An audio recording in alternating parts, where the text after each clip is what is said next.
Hello friends, જય શ્રી કૃષ્ણ. મારા કિચનમાં તમારું સ્વાગત છે.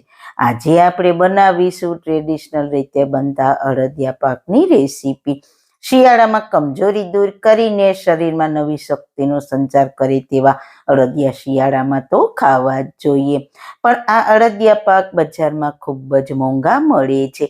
આજે આપણે ઘરે પરફેક્ટ માપ અને કંદોઈની બધી જ ટિપ્સ સાથે અડદિયા એકદમ સરસ દાણેદાર બનાવીશું, અને એ પણ પૂરી શુદ્ધતા સાથે અને ખૂબ જ ઓછા ખર્ચમાં. અને જો તમારી ચાસણી પરફેક્ટ ના બને તો પણ તમારા અડદિયા પરફેક્ટ જ બનશે. તેવી ટિપ્સ હું આજે તમારી સામે શેર કરવા જઈ રહી છું. તો ચલો હેલ્ધી ટેસ્ટી રેસીપી બનાવવાનું સ્ટાર્ટ કરીએ. રેસીપી સ્ટાર્ટ કરીએ પહેલા, જો તમને મારી રેસીપી ગમતી હોય ને હજુ સુધી ચેનલને સબસ્ક્રાઇબ ના કરી હોય તો પ્લીઝ સબસ્ક્રાઇબ કરજો અને બાજુમાં આપેલ બેલ આઇકન પ્રેસ કરજો, એટલે નવી નવી રેસીપીના નોટિફિકેશન મળતા રહે.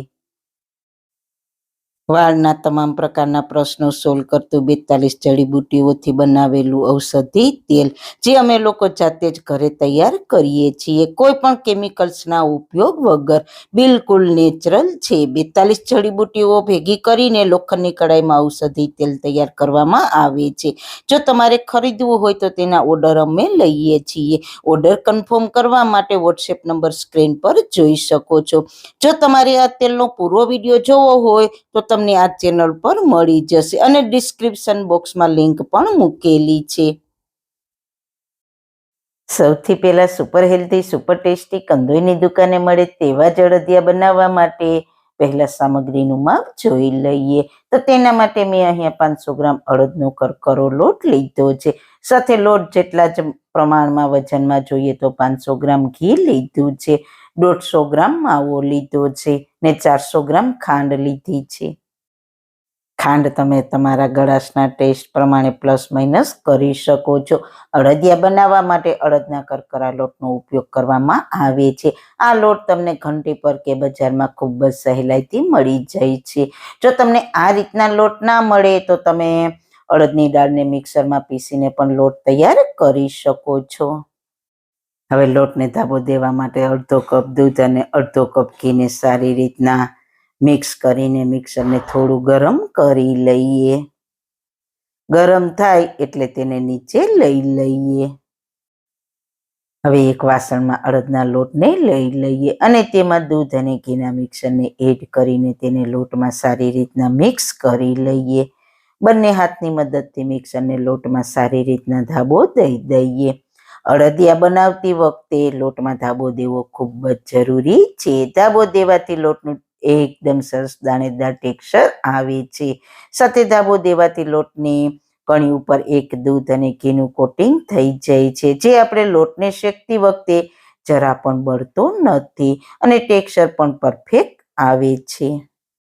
હવે આપણા લોટમાં ધાબો સારી રીતના દેવાઈ ગયો છે અને લોટને હાથમાં આ રીતના દબાવીએ તો શેપ પણ આવી જાય છે, એટલે કે ધાબો સારી રીતના દેવાઈ ગયો છે. હવે લોટને દબાવીને આ રીતના 30 મિનિટ માટે રહેવા દઈશું.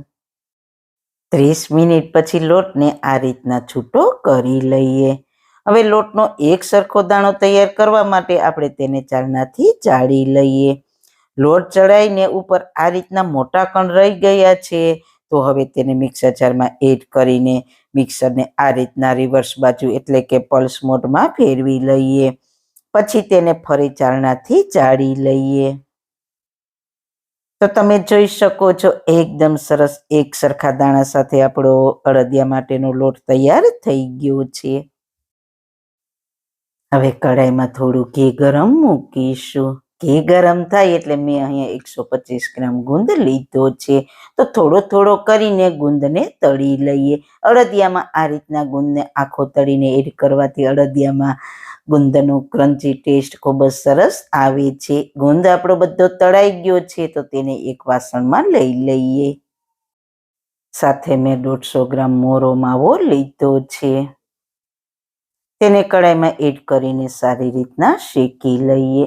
અડદિયા બનાવતી વખતે થોડો માવો એડ કરવાથી તેનો ટેસ્ટ એકદમ સરસ બજાર જેવો જ આવે છે. માવાને શેકીને અડદિયામાં એડ કરવાથી અડદિયા તમે 1 મહિનો સ્ટોર કરશો તો પણ તે ખરાબ નહીં થાય. જો તમારા ઘરમાં માવો ના હોય અને થાબડી પેંડા હોય તો માવાની જગ્યાએ તમે થાબડી પેંડાનો પણ ઉપયોગ કરી શકો છો. લગભગ 3 મિનિટ જેવું થયું છે અને આપણો માવો સારી રીતના શેકાઈ ગયો છે અને સાઈડમાંથી ઘી પણ છૂટું પડી ગયું છે. તો તેને પણ એક પ્લેટમાં લઈ લઈએ. હવે અડદિયાના લોટને શેકવા માટે 2 મોટા ચમચા જેટલું ઘી ગરમ મૂકીશું. આપણે જે 500 ગ્રામ ઘી લીધું છે તેમાંથી જ મેં ગુંદ તળ્યો હતો. ઘી ગરમ થાય એટલે તેમાં ધાબો દીધેલો લોટ એડ કરીને સારી રીતના મિક્સ કરી લઈએ. લોટ શેકતી વખતે ગેસની ફ્લેમ આપણે ધીમી રાખવાની છે અને તેને સતત હલાવતા રહીને શેકવાનો છે. લોટ થોડો ડ્રાય લાગે છે તો આપણે 2 ચમચા જેટલું ઘી એડ કરીને મિક્સ કરીને લોટને શેકી લઈએ. એક સાથે ઘી બધું એડ કરવા કરતાં આ રીતના થોડું થોડું ઘી એડ કરવાથી લોટ ઝડપથી શેકાઈ જાય છે. હવે આપણે વધેલું બધું જ ઘી એડ કરીને સારી રીતના મિક્સ કરી લઈએ.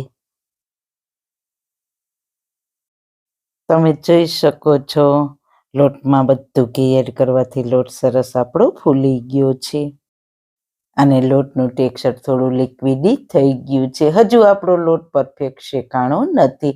લોટને આપણે ત્યાં સુધી શેકવાનો છે કે તેનો કલર બદલાય ત્યાં સુધી. લોટ જેમ જેમ શેકાશે તેમ તેમ તે હલકો થતો જશે અને ઘી પણ છૂટું પડવા લાગશે. 25 થી 30 મિનિટ જેવું થયું છે અને લોટનો કલર પહેલા કરતાં થોડો ચેન્જ થઈ ગયો છે. તો આ સ્ટેજ પર 1/4 કપ બદામના ટુકડા, 1/4 કપ કાજુના ટુકડા, 1/4 કપ પિસ્તાના ટુકડા અને અડધો કપ જેટલું સૂકેલા ટોપરાનું છીણ એડ કરી દઈએ ને સારી રીતના મિક્સ કરી લઈએ. ડ્રાયફ્રૂટને આ સ્ટેજ પર લોટમાં એડ કરવાથી તે સારી રીતના શેકાઈ જાય છે. તેને આગળ ઘીમાં સાતળવાની કોઈ જરૂર નથી રહેતી. આમાં સારી રીતના તે સતળાઈ જશે.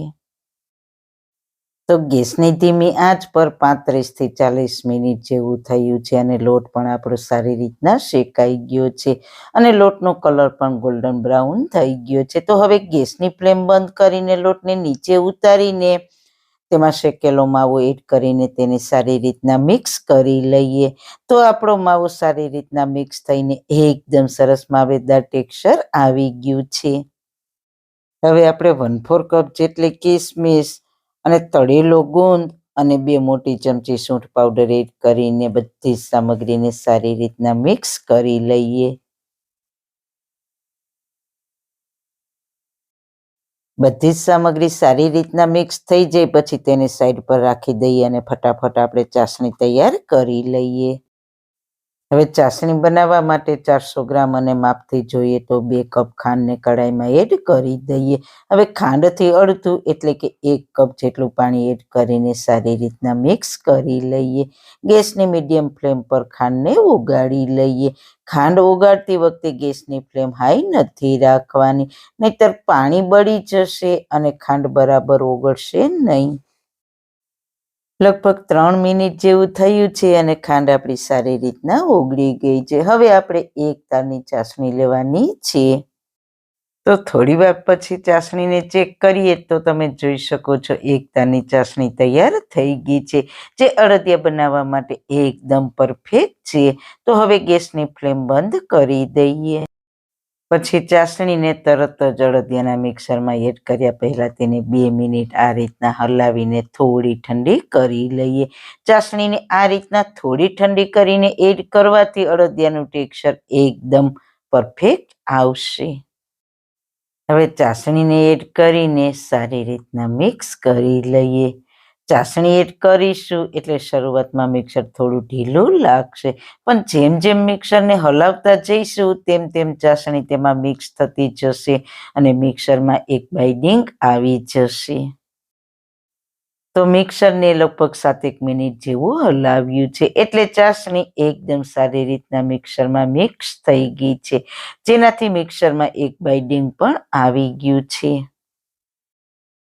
હવે અડદિયા બનાવવા માટે થોડું મિક્સર નાની પ્લેટમાં લઈને અડદિયાનો શેપ આપી દઈએ. અને ઉપરથી આ રીતના કાજુથી સજાવી દઈએ. તો આપણા એકદમ સરસ બજાર જેવા જળદિયા બનીને તૈયાર થઈ ગયા છે. તો જોતા જ ખાવાનું મન થઈ જાય તેવા બન્યા છે ને બાકી.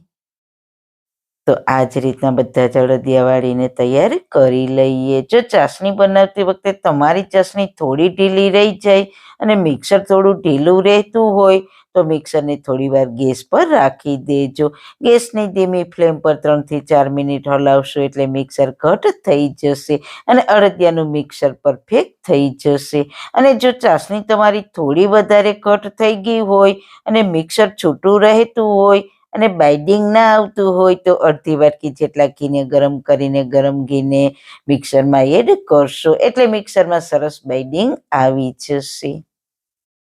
તો તૈયાર છે આપણા હેલ્ધી ટેસ્ટી અડદિયા. તો તમને એક અડદિયો તોડીને બતાવું છે ને એકદમ દાણેદાર ટેક્સચર સાથે સોફ્ટ અને કંદોઈની દુકાને મળે તેવા જ અડદિયા તૈયાર થયા છે. જેને બનાવવા એકદમ સહેલા, તો જરૂર એકવાર ટ્રાય કરજો. સારું ખાઓ, ખુશ રહો. આવી સરસ રેસીપી જોવા માટે તમારો ખૂબ ખૂબ આભાર. મારી રેસીપીને લાઈક કરજો, શેર કરજો, મારી ચેનલને સબસ્ક્રાઈબ કરજો. ફરી મળીશું એક નવી જ રેસીપી સાથે, નવી વાતો સાથે. ત્યાં સુધી બધાને મારા જય શ્રી કૃષ્ણ.